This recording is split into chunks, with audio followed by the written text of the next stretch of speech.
Welcome in. St0ner Sports Radio episode number 31. Joining me once again is Hot Rod here in the booth with me today. We'll be discussing all the NBA playoff action. Celtics, could they come back? We explore the NBA coaching carousel. We get Hot Rod's thoughts on what he thinks might happen around the league. And we'll hit up the St0ner Sportsbook. We'll take it a gander and see what we got going on. Hot Rod, thank you for joining us today. Tons more to cover. How are we doing this fine day? I'm doing very well. I'm just busy. My hands are busy. I'm trying to put stuff, do stuff over here. I feel like, the old sports reporters shows, if you ever remember those, where they would look up. The guys are sitting there and they're like typing or smoking cigars, or Yep. It's a they're vibe. trying to act like they're like casual and like anything but casual. So let's kind of dive into this, right? So it's been a while since we've been together, but we've been in contact, keeping in touch, and kind of keeping our ears to the ground as far as NBA playoffs go and such. I know you're not completely oblivious to what's going on here, so just for other listeners to know, he's not oblivious. Okay, he knows what's going on. So let's dive into it. So right now, obviously, the Nuggets have punched their ticket to the NBA Finals, sweeping the Lakers. They got past the Suns in 6 games. Lakers end up disposing of Golden State in the same amount of games. Just give me your thoughts on kind of the Western Conference, how it's shaken out. And I know you're probably not surprised at where we are in the Western Conference, considering the Nuggets are the 1 seed, but just give me your overall analysis of the Western Conference and how it's shaken out since it's done. Yeah, I think I at one point had said maybe on this show that I thought the Suns were the top dogs out there, and that Nuggets Suns series in retrospect does look kind of like whoever won that was on their way. Really, I mean, the Nuggets, just based on them having more of a challenge to get by the Suns and the Lakers, and the Lakers making it this far, I just am surprised. So them getting bounced doesn't really shock me, but the Nuggets just so hard for me because they had not been to a finals probably, but so hard for me to picture them getting over the hump. But when you watch this team, they do the fundamentals, man, and like they're deep, and they've got guys like Jamal Murray, who it's like he's been good for a while, and Aaron Gordon. Like, I feel like it's their time to maybe put some doubters to rest, because these guys have been getting paid some big money, and they hadn't really worked out in their previous spots. With Jamal Murray's only been with the Nugs, I think, but with Gordon, I feel like there were some things to prove, and so I feel like the Nuggets are taking care of business. And I honestly don't know. I mean, I don't know in the finals how I feel against whoever they face. Yeah, I mean, that's kind of the point of contention here, but let's kind of touch on kind of the Nuggets' path to where they've gotten. So the Suns can Monty Williams. He wins Coach of the Year back-to-back years, and they can him out there in Phoenix. People are saying, oh, it's DeAndre Ayton's fault. He's kind of to blame here. At least that's what the talking heads on mainstream media were kind of pushing, was that narrative. And of course, he didn't play in Game 6. Again, you don't have CP3 for the last 2 or 3 games of this series, which, no surprise, he's always hurt when it matters the most. I think that's something we can kind of touch on here in a second. But, Phoenix cans their coach, and it just seemed kind of unwarranted. But, like, tell me what you think is going to go on in Phoenix here in the offseason. Is Chris Paul gone? Is DeAndre Ayton gone? Obviously, the owner has said that Durant and Booker are going to stay on the roster, and he says we'll figure the rest out. That was a direct quote. Was we got Durant, we got Booker, we'll figure the rest out. Where do you see the Suns going from here, and do you think that they have a equal amount of opportunity next year to kind of be in the same position, or do we think we're going to see a significant drop off where Booker and Durant are averaging like 40 minutes a game, and the Suns are not going to have the role players to really fight with some of these deeper teams? Just kind of give me your thoughts on that. I mean, what happens and what I think should happen, maybe not the same thing. And with all acknowledgement to that fact, I don't really know the new owner well, Ishbia. He's a relatively young guy. I don't think he has a whole lot of track record with organizations that we can look at to see, like, will he do much cleaning house, or Yeah. is he a big fan of this lineup? But I mean, big picture, what I think has to happen is, you got to move on from Chris Paul. I in my vast experience of video game GMing, it's always like, okay, you could get one guy for 30 or 40 million. Well, that's two really solid 15 million or 20 million a year guys who are maybe hungry on some prove it contracts, who are some guys who are maybe taking less to come get off a loser and come, like, you know, somebody like a Jimmy Butler situation. Get me the fuck out of Minnesota, and then it goes to Miami, and everybody knew he was still capable of being the dude, but I don't know that some other teams it would have worked that way. But Yeah.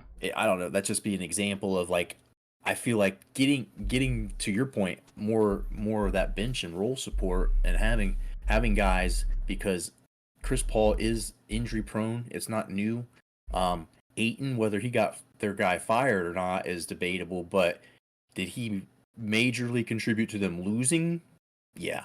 I mean, that's for sure. But I feel like Chris Paul, those big contracts, Devin Booker, I'm not a huge fan of him. If there's another option, you're paying the same amount of money for a different piece, you maybe go that way. I don't know exactly, like, the free agent market, what's really staring down Yeah. the barrel, what's coming at them. But um, my personal preference would be going to try and get something else, and diversify that, take that money, spend it a little bit more shrewdly, and get that bench in a better Yeah. spot. And then also, it's like you got to make a decision on, I guess, the future of the team. Is the owner coming in with a vision, something that he has specifically kind of carved out with, a roster turnover? Yeah. That I don't know. Yeah, I mean, and do you think DeAndre and CP3 are out of there? Or do you think just CP3? I mean, that's kind of my thing, because you got rid of Jay Crowder, you got rid of Cam Johnson, you got rid of Mikal Bridges, and you have a guy like Landry Shamet show up for one game in this series and drop 17, just shooting bananas from three, and Phoenix wins that game. You have guys on that roster that are decent, like you said, but I mean, Mikal Bridges is dropping 40 a game for Brooklyn heading into the playoffs. I mean, that coming off of the bench was huge for Phoenix with Booker there. I mean, Cam Johnson, not a bad player, like you said. He's one of those 15-20 million dollar a year players that now is gone as well. Ishbia just letting them go, and trying to bring in Kevin Durant at all costs, which I understand. I mean, Kevin Durant's coming into this year, in my opinion, best overall player on the planet, considering his age and just kind of what he brings to the table, and just the fact that, yeah, he's been hurt the last 5 years, maybe, occasionally, but he hasn't been super injury prone where he's going to miss an extended amount of time. I mean, the foot stuff was bad, or was it ankle foot, something in the lower extremities in the leg area kept him out for a while, but that's been kind of like his only injury, really. So I kind of understood letting those pieces go, but I think, to your point, I think that the lack of depth in the end kind of hurt them against Denver, and I think that's where Denver really thrives, is that second unit is pretty good. Yep, and I mean, something to think about also is, because Durant came and immediately missed a large part of that time when he first got there. It's like, if you just took the same team and ran it back, Yeah, it makes you wonder if they had, the off season with everybody together, and they just do the same thing again, and CP3 doesn't get hurt. You know what I mean? Like, yeah, you put that team out there again, I'll bet on them winning. Like, I still stand by my prediction that they would win the West. And I do think that if they had got by the Nuggets, they probably would have cruised through the Lakers. Uh, but yeah, it's a whole lot of ifs, because yeah, all these guys are getting older. Freak shit happens. yep. These guys are 6'11". Their Yeah, bodies just yeah, every exactly. once in a while, some of that shit snaps, man. Yeah, And, like, it's you don't it's, know. it's true. Um, let's so speaking of things that could be changing. So the Lakers they beat the Golden State Warriors, right? And that was kind of a big deal because we saw kind of the impact of the lack of shooting from Klay Thompson consistently. I feel like Steph Curry carried most of the weight. And then you see players like Boogie Cousins and players like Carl Anthony Towns that are looking at possibly deciding that the destination for them next year could be GSW. And I feel like, bringing Boogie back could help them. Boogie out of the league this last year. I don't think anybody had him on a roster, I don't believe. Um, Cat, obviously a good talent up there in Minnesota, but obviously wants to win right now, and he's getting up there in age, and he wants to try to make that push. And him and Anthony Edwards, in a play-in game against the Lakers, forcing overtime, with Mike Conley being your leading scorer in that game, probably not going to get you over that hump. So I mean, I understand him trying to depart there, but do we see any shakeups happening out there in Golden State land, or are we still running back what we got? I mean, is Jordan Poole gone since he just disappeared in the playoffs? I mean, do you try to get rid of him? Do you look at a player um, like Andrew Wiggins and try to think that maybe you can squeeze another good year out of him? I mean, I feel like right now those pieces are in prime states to be able to move for quality, trade pieces, because you don't have, several down years with Jordan Poole. You just have this down year. You could probably still convince a team that it was just a shooting slump and he'll get over it. With Andrew Wiggins, you can say, well, because of Jordan Poole's shooting slump, he, provided those minutes and provided that production, and someone's willing to probably take him for something decent. Do you think anything like that happens with them, or do you think we're just looking at same old, run it back, and it'll probably have a better result? That's another a big question mark. Steve Kerr, I heard stupid rumors. Don't know how much legitimacy there is that he may be wanting to go to Phoenix, that head coaching job possibly, and don't know if that's valid or Yeah. even possible. Tampering rules or how trades work of Yeah. coaches and like how that all works really. But the thing with that Golden State team is, I mean, they're getting older too, and the chances of Clay and Steph and Draymond all being on the court at the same time every year gets a little bit lower.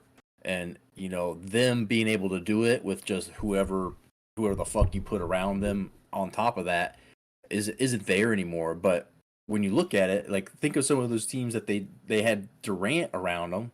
They had a pretty solid Iguodala around them in the past. They had guys like Bogut's or some big, some kind of center or a person that outside of like Kevon Looney that he doesn't score. They I don't they need something there, and like there's Kaminga has been decent. Some of those guys without looking exactly on like free agents and who's aspiring, don't know, you know, but like James Wiseman and some of these people they've had, like they need to get some kind of decent center, Yeah.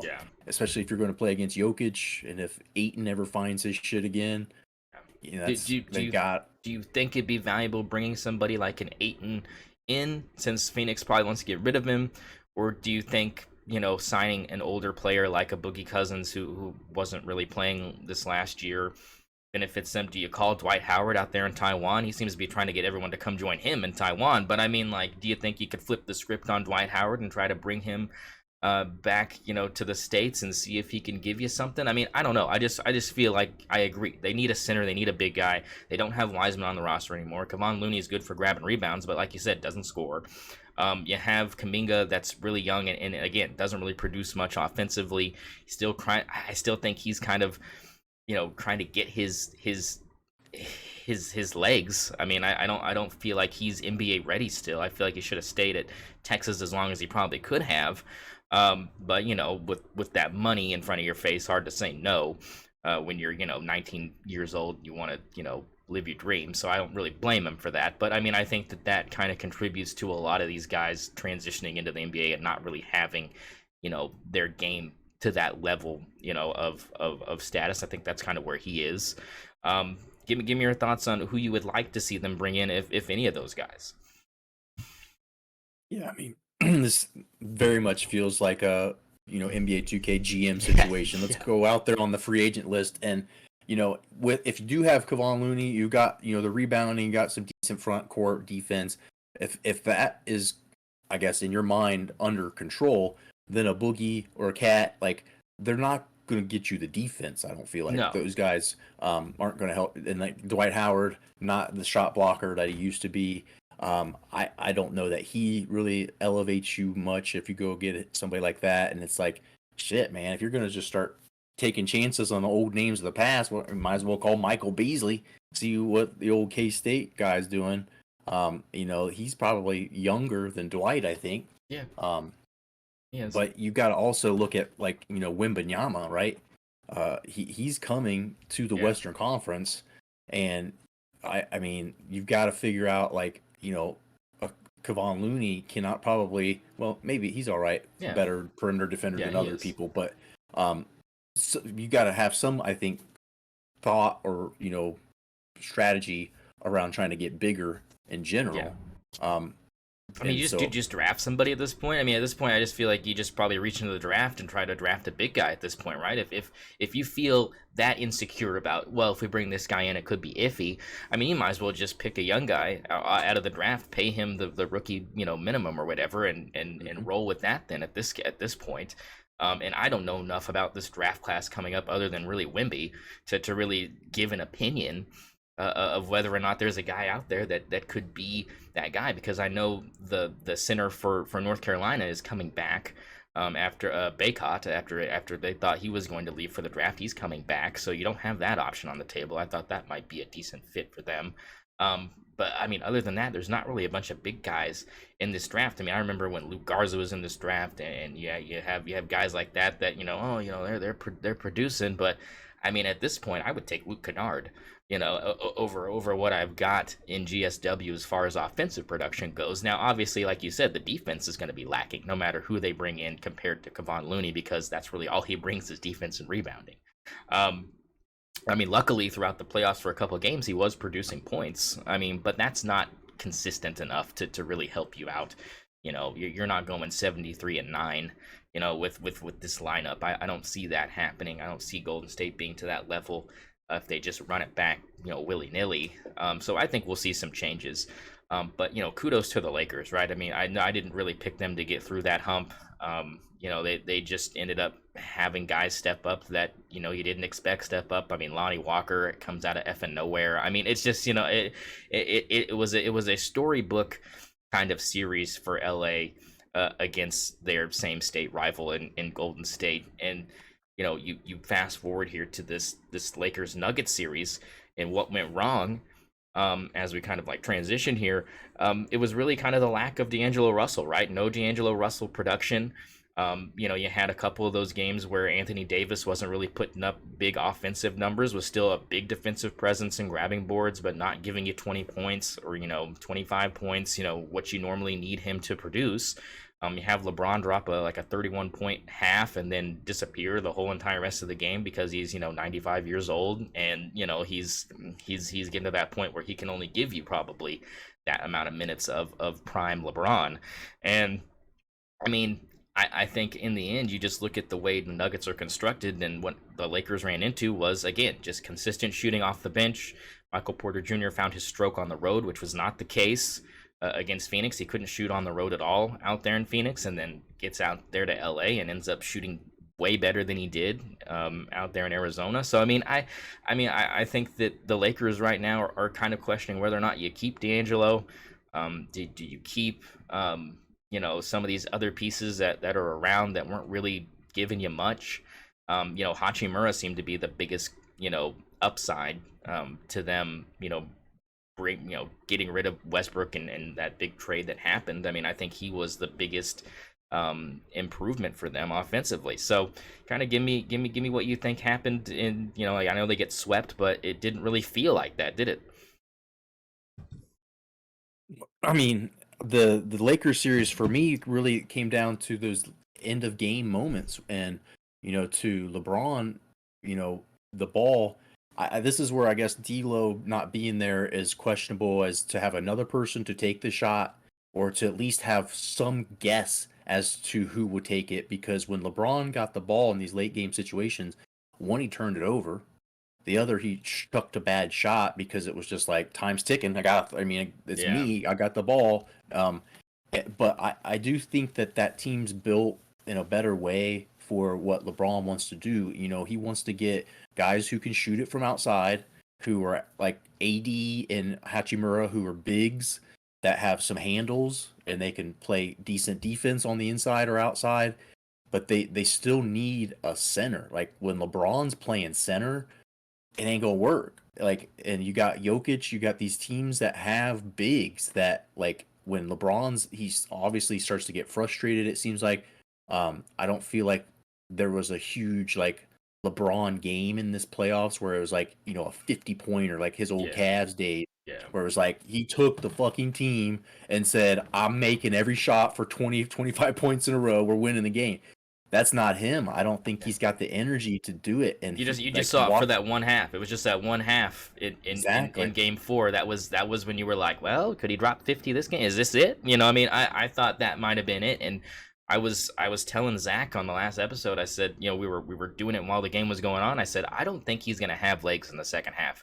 He was stripping down, going to that ice bath after the first half to try to get them sore legs, you know, refreshed for the second half. And I said, that's never good. I mean, that's not something you look at and go, oh yeah, he's gonna be fine. And sure enough, 4 points in the second half or something. I mean, it It's was real. nothing. And what really stood out to me was the lack of shooting from Austin Reeves from beyond the arc. LeBron hit 4 of 4 from three in the first half, and you're like, well, the law of averages was going to catch up eventually after being 1 for 29. I think that was kind of bound to happen. Was he was going to have, you know, a half or a couple quarters where everything was going to drop for him, because that's just law of averages bullshit. But I mean, you only have 2 threes from Austin Reeves the whole entire game, in a game where he's probably the best 3 point shooter on the floor for you if you're LA. Um, I think that's kind of Darvin Ham's fault, right? You got to get Austin Reeves more involved. When this game was within 5 points in the last 3 or 4 minutes of Game Four, where is Austin Reeves shooting a three? I see LeBron shooting 2 threes. I see D'Lo shooting a three. I see Hachimura launching 2 threes at the end of this game, but I don't see Austin Reeves hitting a three until a minute left to cut the lead to two with, you know, I mean, it was astounding to me because of how well he had played that whole entire series. I mean, the White Mamba was cooking. And I'm just being straight honest. I don't think anybody on that team should be shooting a three other than that young man, because of just that's his thing. I mean, he's not Steph Curry, but that's his role. Is he's that Duncan Robinson? He's that kind of, you know, I don't want to say Ray Allen, but I mean, later probably career Ray Allen, where he's just kind of out there on the perimeter. LeBron drives it into the paint and kicks it out to you, and you just didn't see it at all in game four. I don't know what was going on with that, but I just feel like that kind of also factored into it. And of course, the bad shot at the end by LeBron driving it to the paint, gets double teamed.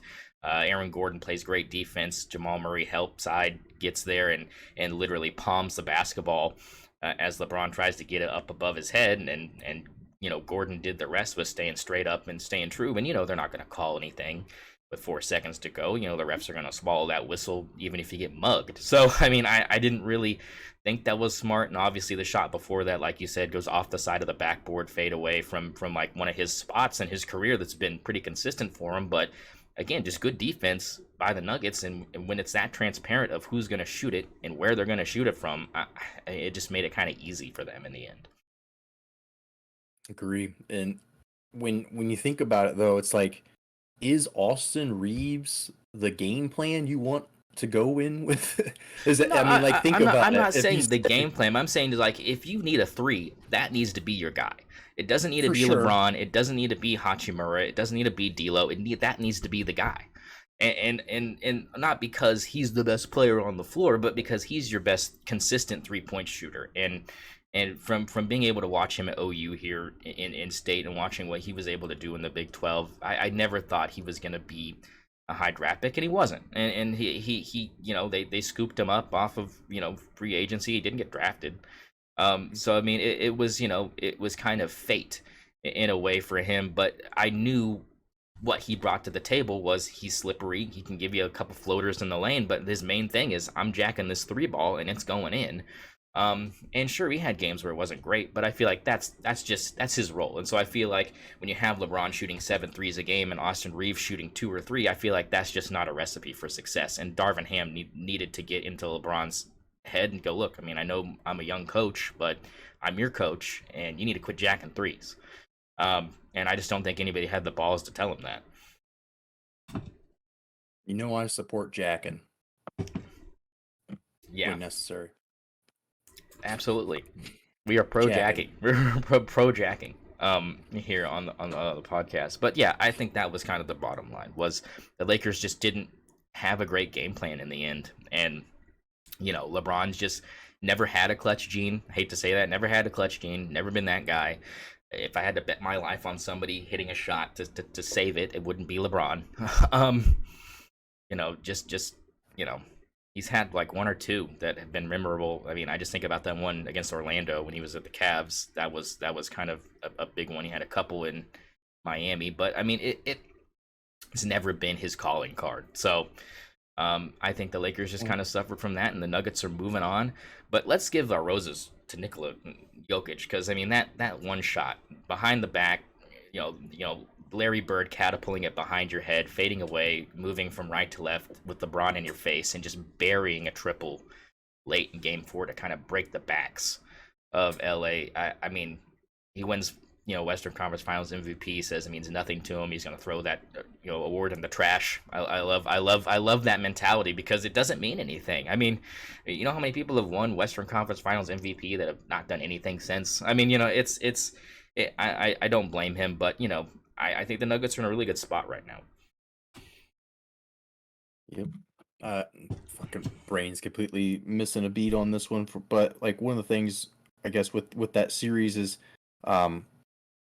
just AD. You've got so much money invested in that guy, and I don't think that anybody could ever really live up to that. But LeBron's just not at his stage in his career where he can put it on 45, 50 a night and will himself to a win. And I guess for all the shit, and my thoughts finally coming back to me, for all the hate and anti LeBron sentiment that I often give, like, the one thing I will remember, and to your point about anti clutch gene, I will remember his losses more than anything.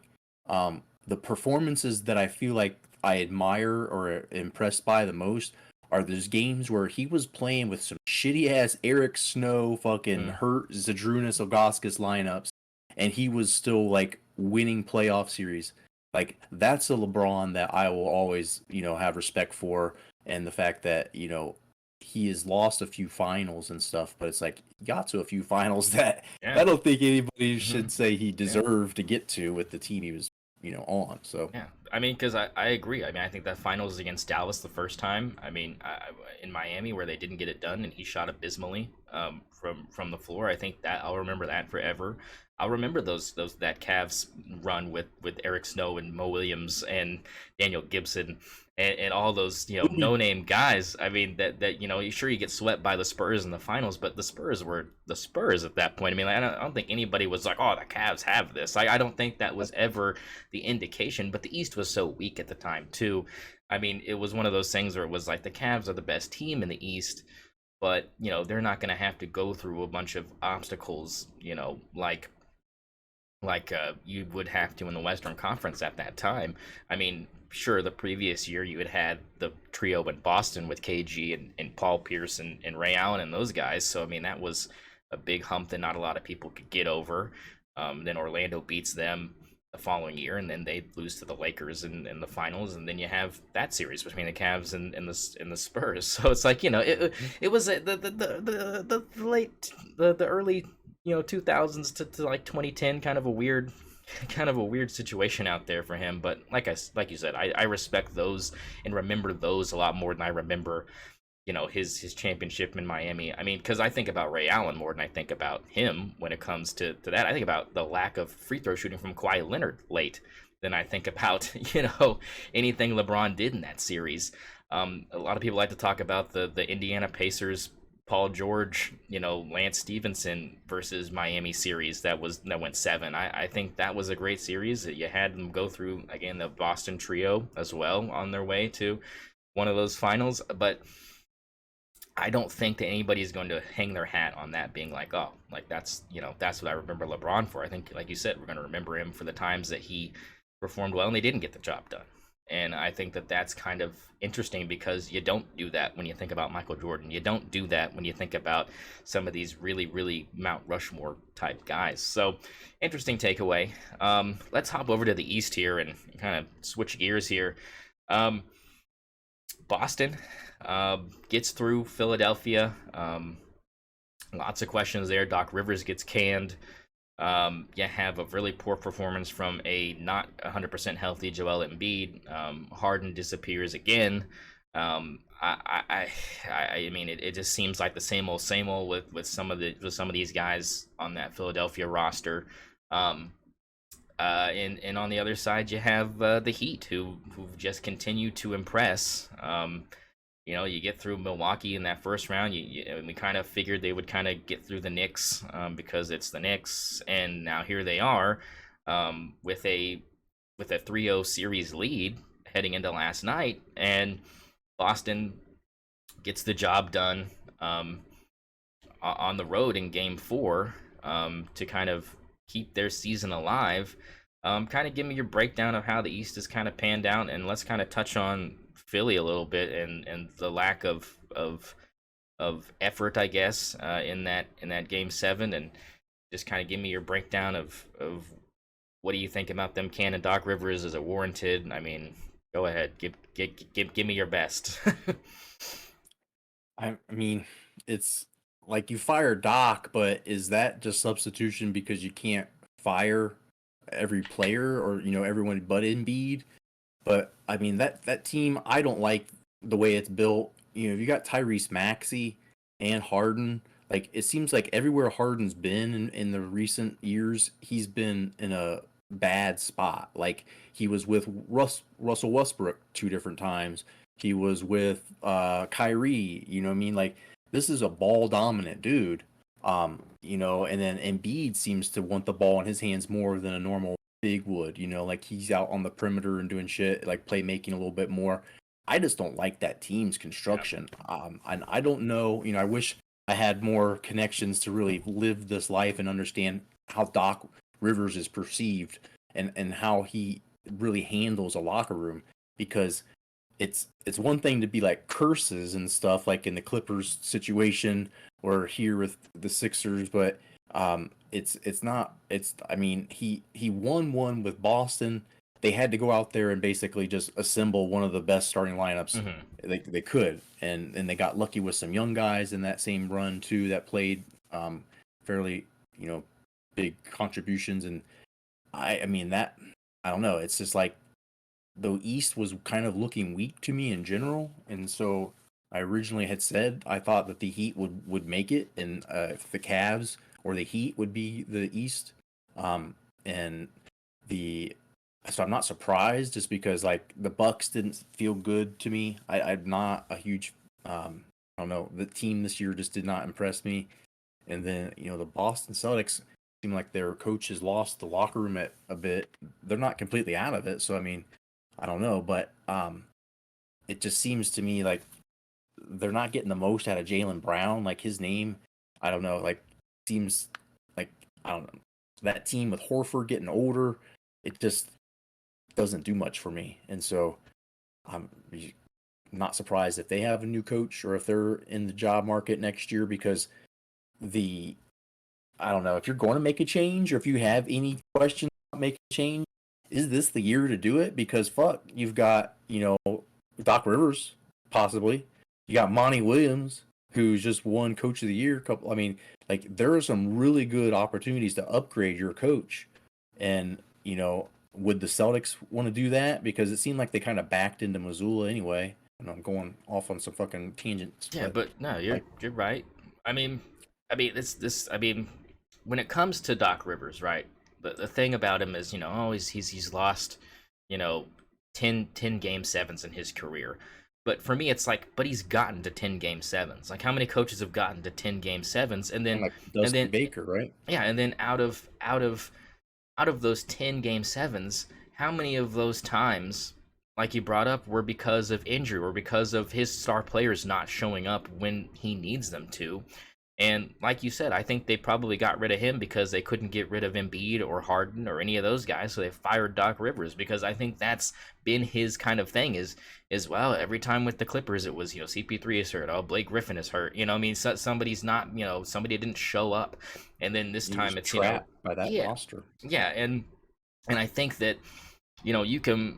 I don't think this takes away, in my opinion, from Doc Rivers being a Hall of Fame coach or being anything like that, because I think he is good. I think you are correct that they canned him because that was the only move they could really do to really show the fan base, oh, we're trying something, and I agree about James Harden too. I think he's been nowhere but with other ball dominant guards, and he has not been Houston I'm the man James Harden since CP3 got there. I think it's just been all downhill for him. I don't know what you could possibly get for James Harden at this point, because he's just so anemic in the playoffs, and that was even the case when he was in OKC. I mean, I mean, it was a problem. I mean, he was the guy who was supposed to come off the bench and give you 20 because nobody else on that second unit for the Thunder could score at the time, and that was, because you're out there with Nick Collison, all those boys, in the second unit, and it was just like, of course the Heat are going to roll through us if he doesn't show up, because every single game that they lost in that series was by double digits, and James Harden didn't have double digit points. So, I mean, you didn't have that to offset what Miami was throwing at you at the time. I know that's going way back, but I mean, it just to prove that, like, things haven't changed. Like, there hasn't been this, oh, James Harden's going to show up. I mean, sure, he dropped 45 in game 2, if you want to, throw that out there, but that was like more points than he scored the rest of the series combined. I mean, it was like where is that every night? There was no shooting consistency at all, and you can't have less than 20 points from Embiid in a must-win game, even if he is hurt. I mean, if he was hurt that bad, I mean, props to him for gutting it out, because I think a lot of players like Kawhi Leonard would have hung it up and said, no, I'm not going to go. I'm going to sit here. Same with Ayton. I'm just going to sit here. I think that is commendable, because at least you gave it a go. But when you're giving it a go and you're a negative on the plus minus on the floor, it's not going to help you out much. And they didn't really get the help they needed from their other guys as well. So, I mean, I think, again, Doc Rivers is kind of just a victim of his situation, and there's not really anything you can do to amend that. And that kind of brings me to Joe Mazzulla, right? Because after game 3, he goes, I didn't have him ready. I didn't have the team ready. It's on me. He was taking a lot of the blame, and you kind of had to step back and go, wait a minute, like, didn't Jason Tatum and Jaylen Brown combined for 25 points? Like, you can't have that. Like, they're supposed to have 25 apiece. Like, you're not going to bring up the fact that your star players didn't show up. Like, you can't shoot for them, Joe. You can't go out there and make baskets for them. You put them in positions. They were getting shots up. It wasn't like they weren't shooting the ball and getting wide open looks. It just wasn't falling. But instead, you take the blame because they just signed Joe to an extension. Like, that's the other thing. In February, signed him to an extension. They owe him, like, something like $40 million until 2028 or something like that. I mean, it's a deal where if they decide to cut the cord with Joe Mazzulla, you're doing it so you can pay Jason Tatum, because you've already paid Jaylen Brown. You already owe Jaylen Brown like $57 million over the next 3 years. Shipping him out, I don't know a lot of people that are going to want to take that contract off of you that are not going to suffer because of it. And so I think you got to keep Jaylen Brown on the roster. You could move Jason Tatum, but I think the fan base would be extremely irate because he's already kind of established himself as a Celtic, and I don't think him being in another jersey is something that the NBA world or casual fans are ready for. And I just don't think marketing-wise, Boston's like, yeah, let's move the guy. You know what I mean? Because we know Jason Tatum's the guy. We know Jaylen Brown is his Robin to Jason Tatum's Batman. I think that's been established from the whole entire time they've been together. But Jaylen Brown has been there to pick up the pieces when Jason Tatum isn't playing well, and that just hasn't been the case these first 3 games. But last night, again, you only have 17 from Brown. 7 of 16 from the floor, 1 of 5 from 3, but you still get the job done because of why. The reason is because Al Horford showed up, Marcus Smart showed up, and for some goddamn reason, Grant Williams decided to go 4 for 6 from 3. And that wasn't happening those other 3 games.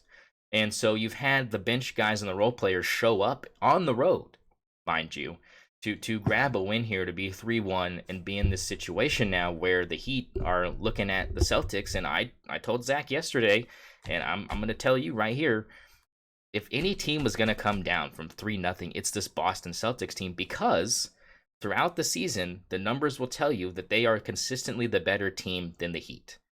And the fact that they have been shooting the ball so poorly these first 3 games, and that Jason Tatum and Jaylen Brown haven't shown up, you can't count on that to happen for 4 straight games, because it hasn't happened all season long.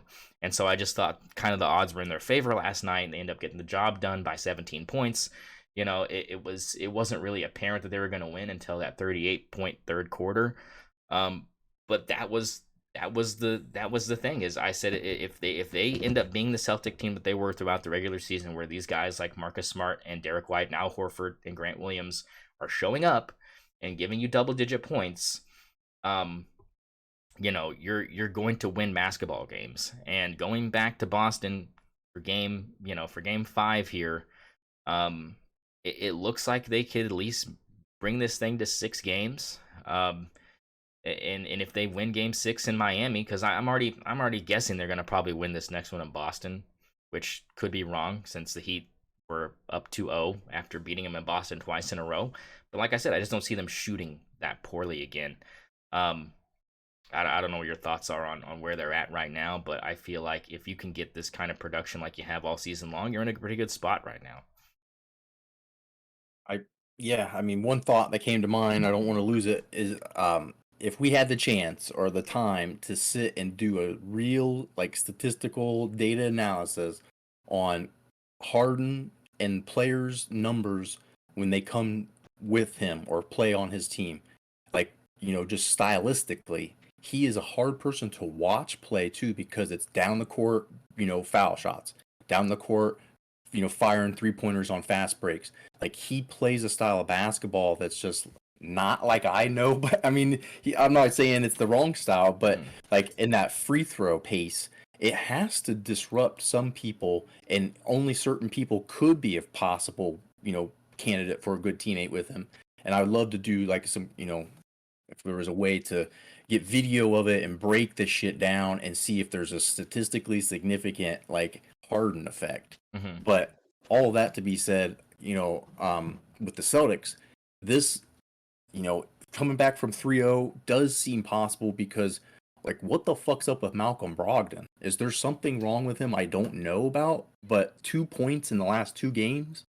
Yeah. You know, if you just get the Malcolm Brogdon you got in the regular season, 15 points on average, and you add that to this team, they can win 3 games in a row. I don't feel like the Sixers are that good, that they're invincible and it's just unheard of. But you know, that's a big X factor here. He has not played super in those last 3 games even, but you know, the 19 points he had in game 2, get him 19 points, and this Celtics team's not going to be easy to beat. Well, and that was the thing about last night, was because he had 2 points. You look at players like Derek White having 16 and Grant Williams having 14. That doesn't happen very often. And you know, you play Brogdon for 17 minutes last night. He goes 1 of 5 from the floor, 0 for 2 from 3, and is a -1 on the plus minus. Doesn't really give you much. Give you 5 rebounds and 3 assists. I mean, that's not going to cut it when you, like you said, he was very, very, you know, visible in those first 3 games. But I think the problem for the Celtics with those 3 games that he played well in was Jason Tatum didn't play well and Jaylen Brown didn't play well, so it didn't matter. You know, he could drop 19, it didn't matter. But now if he drops 19 on top of what they did last night, which I don't expect to happen because I expect Marcus Smart and Derek White and Grant Williams' numbers to plummet. But if he decides to show up for game 5, I think that, again, you're going to see if the Celtics probably eke one out at home. You look at what happened to the Heat last night, and, you know, you can't have, you know, a 29-point performance from Jimmy Butler and have only, you know, 10 points from Bam and only 9 points from Max Strus. I mean, where was Gabe Vincent? He dropped 17, but he only shoots 1 of 4 from three, and he's been the hot hand for them. Yeah, didn't really see. I mean, Caleb Martin dropped 16 off the bench. So they've been getting contributions from the guys, but Kyle Lowry only gives you 5 points in 28 minutes. I mean, that's unusual at home. Duncan Robinson only gives you 2 points, goes 0 for 4 from three. I mean, can you count on that to happen in TD Garden? I don't know. But the numbers that the Heat put up, shooting 25% from three that game, 8 of 32, you're probably not going to get that again, especially when the Celtics are shooting their consistently regular season average of 40% from three. They shot 40% last night. That was their season average. If they can get back to that point, and they shot 51% from the floor, so you're looking at a team that, like I said, the odds are kind of skewed in their favor because they played so bad for 3 games. It's like they're professionals and they've been playing consistently throughout the season at a very high level. Them getting trapped in 4 straight games of playing like trash are very slim, and I think that that's what the Heat ran into last night. Was averages are going to catch up. Probability is a thing. It happens no matter what sport you're playing. And the Heat just couldn't overcome the probability that they were going to go cold, and the Heat and the Celtics were going to be a little better. And I think that was kind of what they ran into last night. Yeah, and 3-point percentages. It's interesting you mentioned that because back to Malcolm Brogdon is like for the season against Miami, he's hit 58% is what ESPN's telling me. And I mean, if you get that zone, you get that locked in, and this team could run off a couple. They've got the higher seed, so they're going to have the home court advantage if they make it to some of those key games. Yeah, and that could factor into it as well. Well, But it helps you out a shit ton too when Horford, Smart, and White hit three threes apiece. I think you're not going to get that probably again.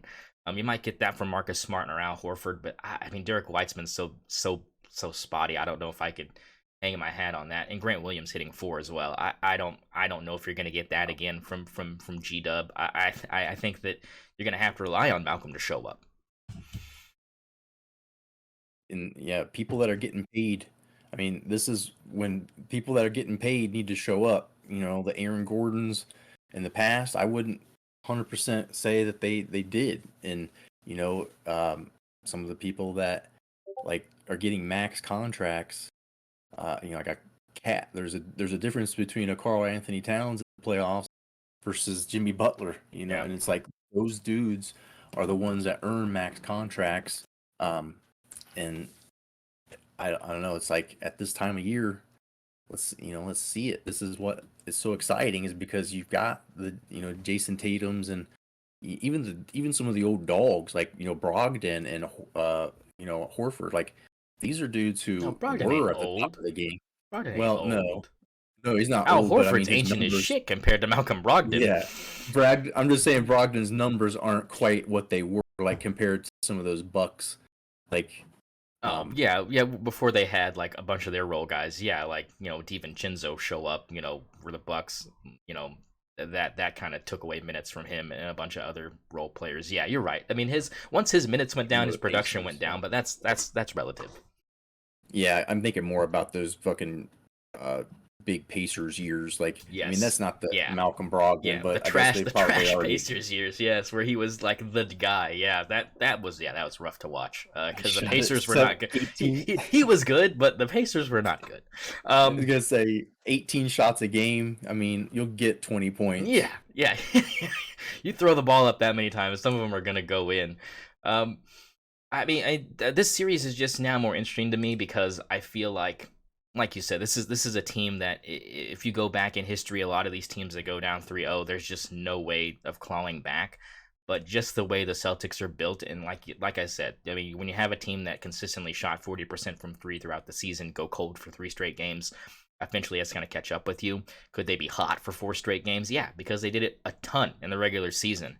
But again, regular season is a lot different than playoff basketball. You have a lot more intense defense being played. A lot of stars played extra minutes because it is do or die. I mean, in the regular season, and it's like game 43 in the middle of the year. I mean, there's no problem with you getting blown out by 25 plus on a night where you're going to play 3 other games throughout the week. I mean, I think that that's just kind of a different scenario. So yeah, you could say that that's kind of why they shot so well, is because it's like teams are going to pull their starters in the halfway through the fourth quarter in the regular season because they're getting beat by 15, and you're both putting in your backup guys at that point. I mean, it's just different now because you have the starters playing so much longer.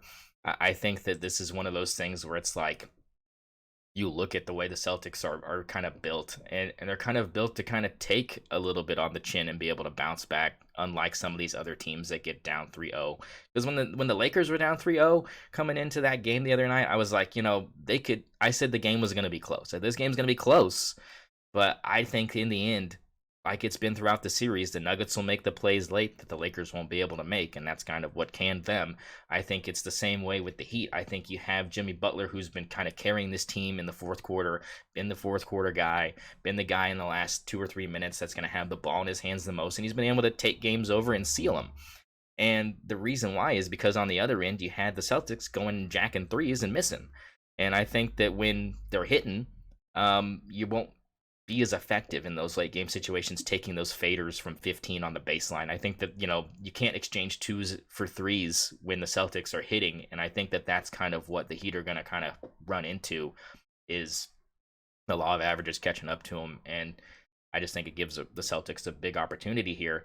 But my question to you is, does that save Joe Mazzulla's job if they do get to the finals? Do you say this is one of the greatest? I mean, because the mainstream media is going to be like, oh, one of the greatest coaches of all time, and they're able to do the impossible. They get it done. The first team ever to come back from 3-0. I mean, you got to give him a huge contract, sign him for another extension right now. Give him another 8 years. Come on. I mean, I don't see that being the case. I think they could still can them even if they do make the finals, and that would be surprising to a lot of people, but with the names you have floating around out there, it's completely possible. So let's kind of get into that. A lot of coaching vacancies here. 76ers have a job open. Bucks have a job open. Phoenix has a job open. Ty Lue has said he is very interested in the 76ers job, so that could open up the Clippers job. With names like Mike Budenholzer out there, with names like Doc Rivers out there, with names like Dave Fizdale still out there somewhere, with names like, with like you said, Steve Kerr maybe dabbling if they can figure out a way. Like I said, I don't see that happening, but I mean, I can see the allure to it, but I feel like he still has better pieces in GSW than Phoenix has right now, and I think that he's going to take that depth over. They have similar depth, but I feel like Golden State's depth a little bit better than Phoenix because of what they got rid of to bring in Kevin Durant. So you could see that happening, but I wouldn't put money on that. But like with those names floating around, I mean, you've got guys that are Hall of Fame grade coaches that are out there. Where do you see what would you like to see happen with some of these teams? I guess would be the question mark. Let's start with the 76ers and who you think you would like to see take over for Doc Rivers. As I said, Ty Lue, very interested, but other than him, who do you think fits the mold up there in Philly? Because again, Mike D'Antoni's still out there as well. Just putting that out there. I mean, the names that you're mentioning, I mean, these are names of people who have just recently won finals, or have just recently been to finals. Wasn't Fizz with the Raptors, or Fizdale was with Memphis for a long time. Memphis? I And then don't know where went to he New was York, before right? then, but I think he had won before then. Let me look at Dave Fizdale because he was a ESPN Hmm. But I talking mean, head for a little bit. Let's see. yeah. So at least, He's currently the assistant general manager for the Utah Jazz right now. But he was head coach for the Knicks for a little bit, and then the Grizzlies. I don't know if he won really anything. I'm Between confusing Nick between Nurse. 2003 and 2016, Fizdale was an assistant coach for the Golden State Warriors, so he did get a ring with the Warriors. I believe coached named head coach for the Memphis Grizzlies in 2016 after leaving the Golden State Warriors. Reached the Western Conference playoffs. But like if I was gonna say if you count up the number of conference finals and the number of finals appearances, and then like finals wins, and then like people like Budenholzer who won one, but then also was with the Spurs and Hmm. was an assistant. Like the fucking pedigree of these dudes is insane. And so to my points earlier, where it was like, even if you weren't really interested in canning your coach, maybe you see some upgrade possibility and you're considering it and entertaining the idea now when 95% of the seasons you wouldn't be. People, it just matters, like, to your question about Missoula getting fired, if he does come back and they get to the finals, it would confirm to me that he didn't lose that or that lineup locker room. Like he's still got the ability to motivate them to greatness. And so I would say, yeah, that saves his job. But I mean, are you as a Boston, person, if you were in that front office or a fan, is it championship or bust with that team? I Yeah. mean, they were there last year. I don't like Missoula wasn't the coach, was he Hmm. last year? No, no, And he so, wasn't. It was Udoka. so there is some question as to is that team just that good and anybody could do it, and should Missoula fired because the the right guy would get him over the hump? That's a question where it's like, is it championship or bust for the Celtics? I don't feel like it should be. I don't look at that lineup and immediately think, yeah, I mean, they should be clear cut winners. I mean, it doesn't look like that for me. I don't feel like they went crazy with free agency or anything, like trying to make some kind of push with, big trades or splashy moves. And so it doesn't feel like that kind of sense of urgency, but damn, I mean, it's like maybe somebody's had their eye on Buden the last 20 years and he's been all Yeah. lined up, with Spurs, Hawks, Bucks, wherever he's been. Fitz, maybe not so much. He's been available. He, He's I looked it up, and his championships were with the Miami Heat with LeBron in 2012 and 2013 as an assistant. So he didn't win one with Golden State, but he won two as an assistant in Miami, and that's what kind of propelled him for his head coaching job in Memphis. Um, but yeah, go ahead. no, I mean, that I think pretty much concludes it in the sense that, I mean, there's just some really great options out there. And so for a team that's, maybe wasn't really thinking about making a move, it's like, well, shit, this dude's available. We didn't doc or we didn't know maybe Missouri. I don't, some of these names weren't expected. And it's like I couldn't even tell you who the hell the Rockets coach is. I mean, it's like there's some of these teams who they've kind of seemed like they've gone through coaches so fast. It's like some of those places, why not do it again, right? Um Budenholzer would be one that I would go after hard, um, do you have any idea who the Rockets head coach is right now? Because I didn't either. Do you want to know the name?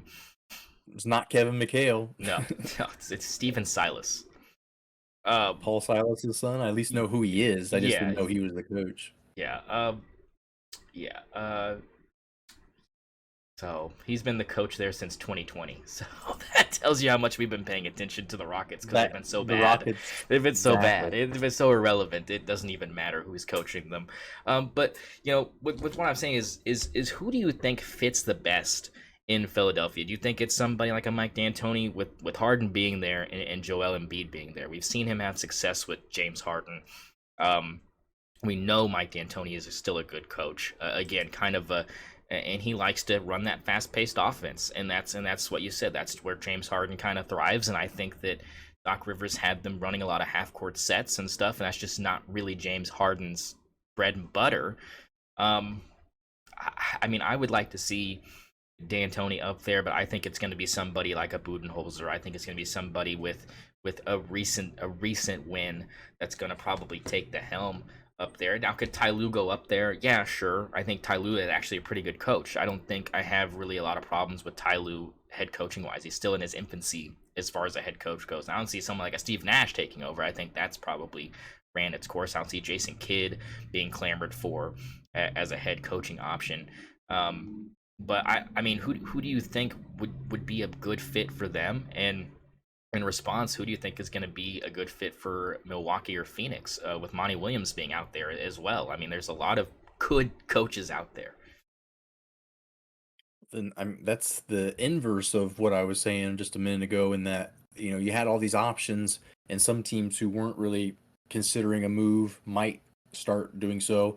Then you have a situation where it's like, I want to know. I wish I had a better insight into what the Bucks or the Suns were thinking, right? Yeah. Like in terms of what it's kind of like college football happens a lot, where it's like, careful what you wish for. You fire them, who do you go get, and like who's replacement? Not to go off on a tangent, but like that was a big thing for me with Ohio State as a fan. Like Urban Meyer, like I didn't really like him. I want him going better. Yeah. Same thing now with Ryan Day. It's like if you're the Bucks, I don't know what the next move or the fit is. If they had some plan, I'm sure like somebody they were looking at, that is on a assistant coach somewhere and on a staff. Is there I, somebody like a lot of people want Nick Nurse. That's a lot of teams are trying to get Nick Nurse to come in. The Suns have named him as who they would like to bring in, as is along with Doc Rivers. They want Doc Rivers or Nick Nurse in Phoenix.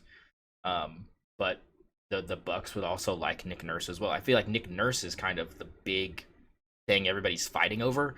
I don't know what your opinions are on Nick Nurse. I think he's okay. I don't know if he's fantastic. Got that one ring with Kawhi, but I mean that was pretty much kind of his whole entire coaching, expertise. yeah. So I don't know how you feel Just about Nick like Nurse. something's happening downstairs in my house. I don't know what's going on. But I mean, I like Nick Nurse with Toronto. He seemed, he's like a trendy move at the time, and he didn't he go to New York for a second after that, and it didn't work out. It's like maybe he moved on too soon. If he had stayed with Toronto, I don't know. Maybe they could have built a long term success there. That would have, I guess, cemented him a little bit more for me as a guy that can put your future around. But that's where Ishbia is, kind of new, and maybe he's got ideas, and maybe great. But Nick Nurse was, I feel like after Toronto, his stock was pretty high. Uh, whatever was great about him, doesn't just go away overnight. So I think, changing direction with the new owner is kind of just something I think is almost obligatory. Like they got to come, say, here's my official stamp. I put my guy in here. Mm-hmm. Kind of clean house. Just this kind of a business move, which is seemingly what Ishbia's background is. He's just all business. He's a mortgage guy, which I work with some of these people on a daily basis. They're fun. They're the buyers and sellers, man. The shakers, salespeople, and HBA seems like he's fast money like that. So he sees the last 2 years they didn't get it, and he's the new guy in charge, so he wants to try something new. Yeah, I But mean, I don't know what the next stop is. yeah, there's a lot of names out there, and I think that'll be something to kind of talk about as the off season kind of keeps going on. We'll see a lot of movers and shakers, and like you said, I think it'll open up opportunities for teams that may not want to make moves before all this happened to wanting to make moves now. So it'll be interesting to see what happens. A lot of when the dust settles, it'll be probably surprising to us what direction some of these teams go and who's left on the outside looking in. Because someone's not going to have a job. One of these guys is not going to have a job next year as a head coach. They might be somewhere as an assistant, but as a head coach, one of these guys is not going to have a job. And I think that'll be more of a tantalizing discussion later. So let's go ahead and get into picks before we get out of here. Look, I mean, this has been like we said, a very basketball heavy episode, but we kind of anticipated that coming in with not much else going on in the sporting world. You're 5-5, my friend. You're sitting there, even Steven. So fresh slate here. Let's start with Celtics and Heat. Celtics 8-point favorites at home tomorrow. For Game 5. Big spread here. Looks like people are expecting them to shoot another 45% from three. At home. Who you got here in Game 5? I'm gonna try to go look at a sports spread. Oh. Try to look at a spread real quick of what the last couple games have been. Can't quickly do that. Shit. one second. Oh, you're good. As much data analysis as I get to do for this, real quick. Yeah. So as You far can as see final all of them score at goes in this once. series, we've had a 7 point win for the Heat, a 6 point win for the Heat, a 26 point win for the Heat, and then a 17 point loss for the Heat. So it's They've been close most. I mean, yeah, half and half, yeah, really. exactly. I mean, seems kind of like a big spread, but Yeah, it seems like it, but -8. I'll say Heat plus. Take the points. yeah, I did the same. I just think this is another close game here. How much money did you? Let's go. Let's go look and see. 125, 65, 160. Yeah, 265 to work with. Not bad. Not bad for you. And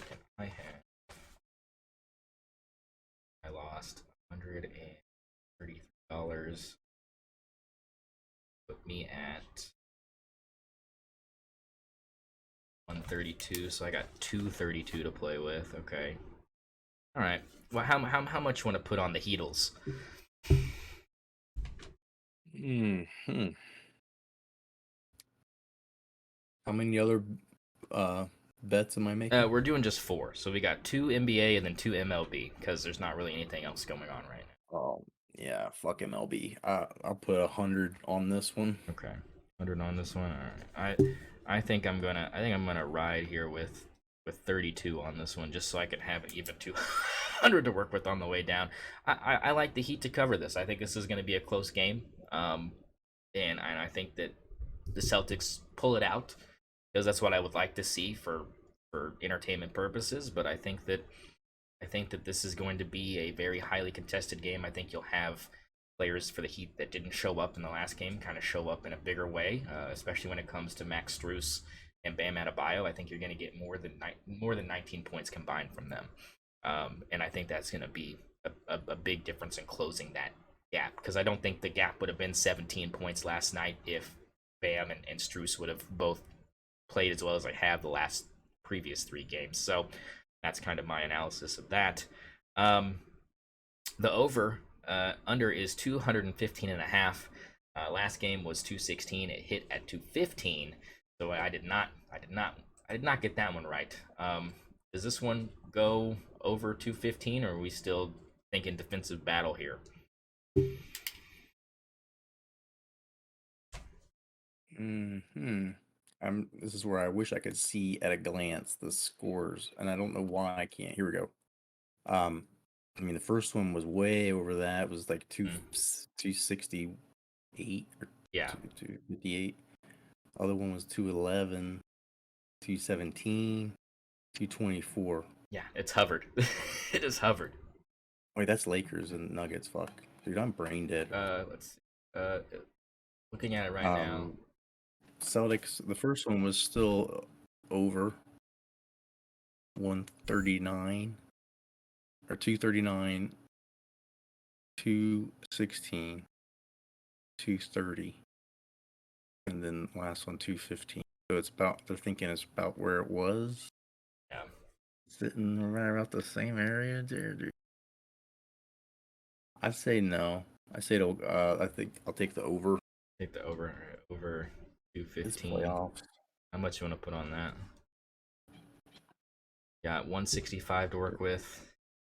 Yeah, 65. I'm not 100. feeling good about that one at Okay, all. I like that. I'm gonna go ahead and put.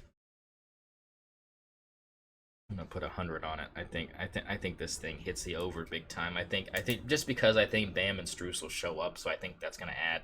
I mean, holding them to 99 points again or under 100, I don't think it's probably gonna happen. And if Boston shoots as well as they did last game, which I think they will, I think you're looking at probably a similar score for Boston. I think 260. I think 116 for Boston is probably around what you're probably gonna get. From them this next game, but I think you're going to get 105, 110 probably from the Heat as well. I think that's what I think going into this game because I think you're going to have players bounce back from not playing well, but we'll see. I think that it's a good line to hit the over on that one. Let's head over to baseball because we are so good at baseball. Um, we're gonna look at tomorrow's games. We got some games going on now and tonight, but I'm going to go ahead and just do tomorrow's games. These are around 5:25. For all you guys listening, I've got Cardinals, Reds, Blue Jays, Rays, Marlins, Rockies, and Padres, Nationals, Orioles, Yankees, and Oakland and Mariners. And all of these are again 1.5 spreads in favor of somebody. So whichever one tickles your fancy. I'll let you take a gander there. I'm going to go ahead and I am going to do my two real quick. Since I'm doing 50 a piece on these, just because that's what I got left. I'm going to go ahead and put 50 on the Mariners beating the Oakland Athletics. Mariners minus 1.5. Still my idea. And other one, I am going to pick. Wait, what did I did okay last time with Padres. They were underdogs last time against the Nationals. Now they're favorites, so it kind of scares me. You know what? Give me. You know what? I'm just gonna go way out left field. Give me the Rockies plus 1.5 against the Marlins of Miami. Go ahead, give me yours. Go ahead. That I mean, Seattle versus Oakland's tasty because Seattle is not bad and Oakland You can bad. take it. You can copy. I don't have any rules against that. I'm thinking here. I'm thinking. I don't know what to get out of Ben Lively and the Reds. Like Ben Lively has not been a starter like Well, recently. So tomorrow's gonna be Luke Weaver. It says. oh, it's tomorrow's, not today's. Yeah, Yeah, yeah, not yeah. today. Yeah, we're doing tomorrow. So keep that in Well, mind. yep. Fuck. Yeah, I take the Cardinals on that one for sure. Okay. Uh, I don't know if Luke Weaver's had any good starts this season. He's only started. Cardinals minus 1.5. Got 50 on both of these as well. What do you want for your last one? Give me Chicago It's White Sox the White Sox. The White Sox.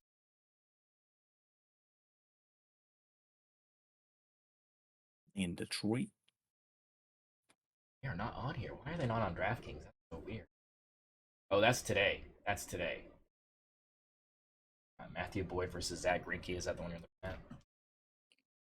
No, White Sox Tigers tomorrow. Oh, that's Royals. And I have it on here. Oh well.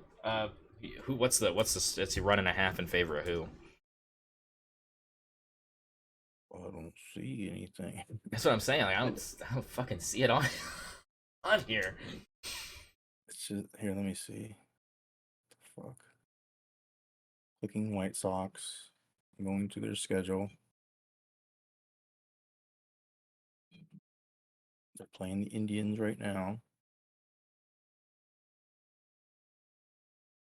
I don't see any spread on this.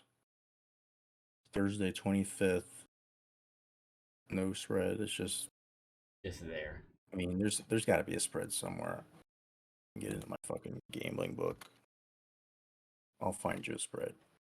Right. Well, we know the spreads are 1.5. We just know who it's in favor of. Oh, well, the Tigers' record's better. Yeah, so you would think.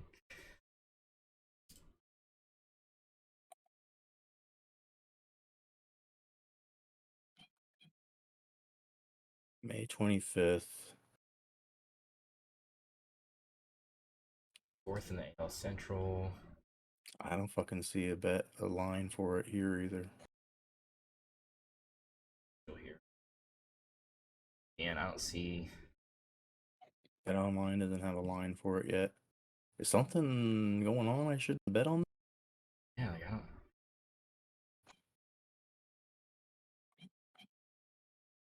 Detroit underwater? Something? Yeah,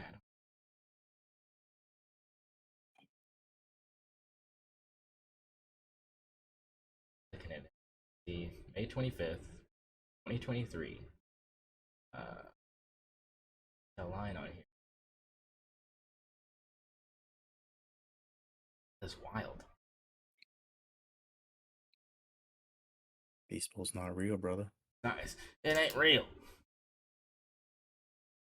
We figured we've uncovered some kind of scandal. Conspiracy here. Yeah.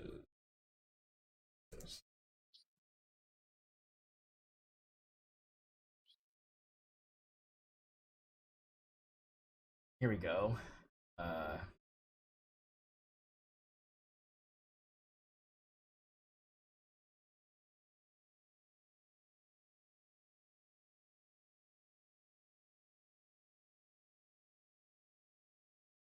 Covers.com. Oh.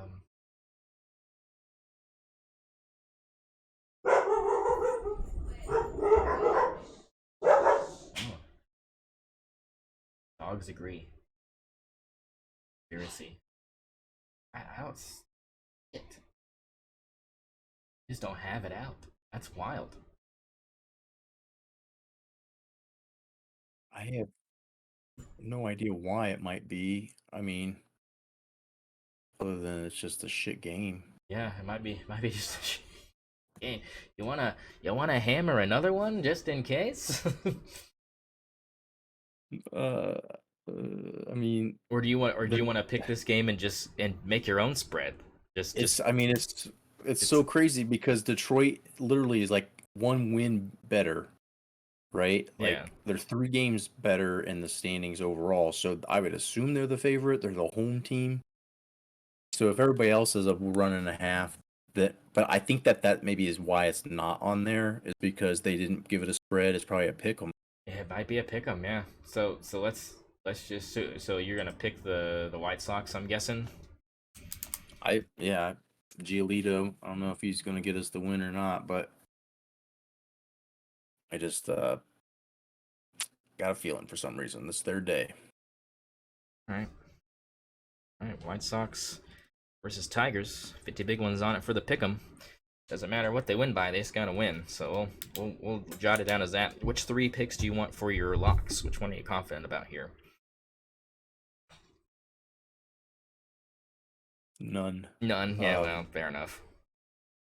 Don't listen to my locks. I'm 3-3. You said. Yeah. Not terrible. My locks will get you free entertainment. You can make some bets and have a good thrill of watching a game with money on the line, but then you just break even. I feel more confident with the Heat plus points than anything. Okay. Cardinals.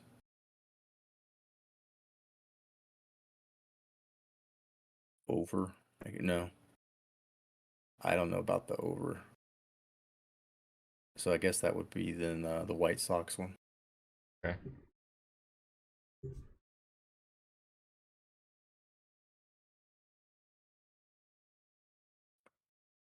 I don't feel good about these are not things I will be betting a lot on.